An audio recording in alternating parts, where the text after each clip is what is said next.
अस्सलाम वालेकुम दोस्तों, उम्मीद करता हूँ सब खैर वाफियत से होंगे। आज की इस वीडियो में हम बात करेंगे ऑस्ट्रेलियन बॉर्डर्स के बारे में और इसके अलावा ऑस्ट्रेलियन इमिग्रेशन की जो नई अनाउंसमेंट हुई है उसके हवाले से।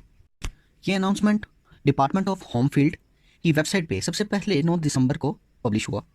अब हम मज़ीद इसमें बात करते हैं कि उन्होंने इस अनाउंसमेंट में क्या बताया है। अब इस अनाउंसमेंट में जो सबसे पहले बात की गई है वो कुछ इस तरह है कि उन्होंने सबसे पहले कुछ चंद अफ्रीका की कंट्रीज़ हैं जिन्हें सिलेक्टेड कंट्रीज़ उन्होंने बता दिया गया है कि जो लोग चाहे वो ऑस्ट्रेलियन नेशनैलिटी होल्डर हैं या वो किसी भी वीज़े पे ऑस्ट्रेलिया वापस आ रहे हैं, अगर इन कंट्रीज से वो वापस आ रहे हैं तो उन्हें और उनके लिए 15 दिन का क्वारंटाइन लाजमी है। जो हमारे पास सेकंड चीज़ आ जाती है जो दूसरी जगह पे बात की गई है वो ये है कि सबसे पहले तो जो बात की गई थी वो ये थी कि जो भी ऑस्ट्रेलिया में एंटर होगा वो फुल्ली वैक्सीनेटेड होना चाहिए। उसके बाद फिर बात की गई कि स्पेशली अफ्रीका के कुछ उन्होंने सेलेक्टेड कंट्रीज रखती हैं कि यहाँ से आने वाले लोग उनको 15 डेज़ का क्वारंटाइन करना पड़ेगा। उसके बाद उन्होंने आगे से क्वारंटाइन की और वैक्सीनेटेड की आगे से एक्सप्लेनेशन दी कि किस तरह के क्वारंटीन और वैक्सीनेटेड लोग एंटर हो सकते हैं ऑस्ट्रेलिया में। अब जो सबसे पहले बताया गया वो ये है कि जिसने भी अपनी सेकंड डोज लगवा ली है वो सेकंड डोज के तकरीबन 7 दिन के बाद ऑस्ट्रेलिया में एंटर हो सकता है। 7 दिन से पहले आप एंटर नहीं हो सकते, 7 दिन के बाद ही आप ऑस्ट्रेलिया में एंटर हो पाएंगे। इसके अलावा वैक्सीनेटेड अजम्पशन फॉर चिल्ड्रन के बारे में भी बात हुई। इसके बाद जो बात हुई वो थी आईसीवीसी के हवाले से। अब आईसीवीसी इंटरनेशनल कॉर्बेट वैक्सीनेशन सर्टिफिकेट को कहा जाता है। बात कुछ इस तरह हुई कि जो भी ऑस्ट्रेलिया एंटर होगा उसके पास आईसीवीसी से वैलिड कार्ड होना चाहिए, या आप जिस भी कंट्री के हैं या जिस भी कंट्री से आ रहे हैं वहाँ का जो भी ये रिकॉग्नाइज ऑर्गेनाइजेशन है उनका कार्ड होना चाहिए। मतलब कि जैसे हम पाकिस्तानी हैं तो पाकिस्तान में नादरा चलता है, नादरा हमारे कोविड कार्ड बना रहा है कोविड के, तो हम उधर से अपने वैक्सीनेशन कार्ड लेंगे, ठीक है। उसके बाद हमारे पास ये कार्ड होना ज़रूरी है। इसके अलावा ये भी बात हुई कि जो वैक्सीनेशन कार्ड के ऊपर नाम होगा वो ही सेम नाम पासपोर्ट पे भी होना चाहिए। इन केस कि अगर आपका फर्स्ट नेम सेम है और सेकंड नेम सेम नहीं है तो वो कार्ड भी एलिजिबल नहीं होगा। तो इसलिए ऑस्ट्रेलिया जाने से पहले सबसे पहले आपको अपना वैक्सीनेशन कार्ड और पासपोर्ट वाला नाम सेम रखवाना पड़ेगा।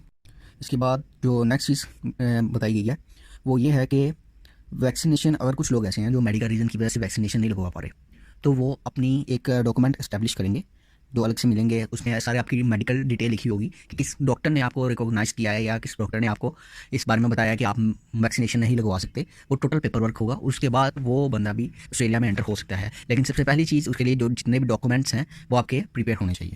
दूसरी तरफ ऑस्ट्रेलिया से बाहर जाने वाले के लिए भी कुछ इन्होंने थोड़ा बहुत डिफाइन किया है कि अगर कोई भी शख्स जो ऑस्ट्रेलिया से वापस किसी भी अपनी कंट्री में जाना चाह रहा है तो उसके पास पूरी एक मेडिकल एक्सटेंशन लीव होनी चाहिए या कुछ डॉक्यूमेंट्स होने चाहिए जिसके ऊपर लिखा हो कि ये किस रीज़न की वजह से ऑस्ट्रेलिया से बाहर जा रहा है या अपनी कंट्री में जा रहा है। सॉरी रीज़न होनी चाहिए। अगर उसका वीज़ा ख़त्म हो रहा है तो वो एक अलग चीज़ है, लेकिन अगर उसका वीज़ा है और वो नेशनैलिटी होल्डर है ऑस्ट्रेलिया का तो उसको बताना पड़ेगा कि किस पर्पज़ के लिए वो किसी दूसरी कंट्री जा रहा है, ठीक है। जो मेन रीज़न इन्होंने बताया है कि ऑस्ट्रेलिया से कोई लीव कर सकता है वो मेडिकल रीज़न ही है। तो स्पेशली जिनके पास मेडिकल का कोई इशू है तो वो तो ऑस्ट्रेलिया से बाहर इजीली जा सकते हैं, ठीक है, लेकिन उसके लिए भी उनके पास वो वैक्सीनेटेड होना लाजमी है। नेक्स्ट जो आगे बात की गई है वो ये है कि चाहे आप नेशनैलिटी होल्डर है ऑस्ट्रेलिया की या आप कोई भी इंटरनेशनल स्टूडेंट हैं तो जब भी आप ऑस्ट्रेलिया में एंटर होंगे तो आपको उनके रूल्स एंड रेगुलेशन का ख्याल रखना पड़ेगा। और क्योंकि हर स्टेट्स के अलग रूल एंड रेगुलेशन हैं और रूल एंड रेगुलेशन के मुताबिक कुछ स्टेट्स ऐसी हैं जो 24 आवर्स के लिए आइसोलेशन पे आपको रखेंगी, कुछ ऐसी हैं जो आपको उधर जाते साथ ही आपका कोविड टेस्ट होगा, ठीक है। 24 घंटे बाद जैसे उसका रिजल्ट आएगा उसके बाद ही आप ऑस्ट्रेलिया में एंटर हो पाएंगे। और सेम यही प्रोसीजर है ऑस्ट्रेलिया से बाहर निकलने वक्त भी। इसके अलावा कुछ स्टेट्स ऐसी हैं जहाँ पे आपको 15 डेज़ का क्वारंटाइन करना पड़ेगा। इसके अलावा एक बहुत इंपॉर्टेंट चीज़ ये भी है कि इसके अलावा जो लोग पिछले कुछ दिनों से अफ्रीका की किसी भी कंट्री में रह रहे थे या किसी ट्रिप के लिए गए थे या किसी भी चीज़ के लिए गए थे, बेशक वो किसी भी कंट्री से बिलोंग करते हैं, लेकिन वो अफ्रीका के रास्ते से अगर ऑस्ट्रेलिया में एंटर हो रहे हैं तो उनके लिए ये लाजमी है कि वो 15 दिन का क्वारंटाइन करें, चाहे उन्हें वैक्सीनेशन लगी हुई है या नहीं लगी हुई। इसके बाद जो लास्ट में बात हुई वो ये थी कि न्यू वीज़ा होल्डर्स के लिए बॉर्डर्स खुल रहे हैं या नहीं। जैसे कि आप जानते हैं बहुत लंबे टाइम से ऑस्ट्रेलियन बॉर्डर्स बंद थे और पिछले कुछ माह से ये न्यूज़ आ रही थी कि बॉर्डर्स खुल गए हैं, फिर न्यूज़ आती थी बॉर्डर्स बंद हो गए हैं, अभी सही तरह से बॉर्डर्स नहीं खुले।